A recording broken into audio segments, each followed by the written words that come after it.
Hi guys! So for today's video, samahan niyo ako mag-withdraw tayo ngayon ng ating profit from copy trading. So right now, we are copying 6 social traders and 4 of them are actually profitable. So right now, we are withdrawing ang ating profit from trading as capital. Our initial capital here is 100 USD and we were able to generate 52.97 USD, which is i-withdraw na natin. Iiwan na natin yung 100 USD ulit. And then here naman sa BTFX PH, we were able to generate, ayan, $2.40. Iiwan ulit natin yung 100 USD na initial capital natin.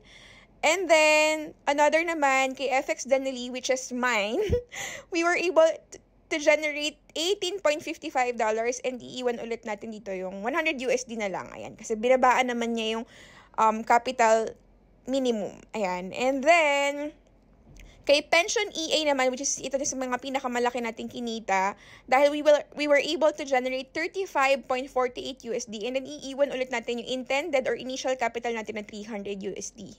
O diba? Ang sarap mag-withdraw ng passive income. Like kahit wala kang ginagawa, kinokopya mo lang mga trades nila and then kikita ka na.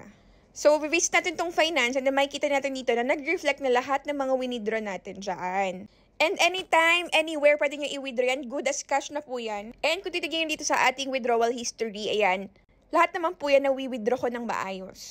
Nang walang problema. Which is completely plus point for a broker. Basta guys, regular lang withdrawal nyo para less ang risk sa capital exposures. That's it guys!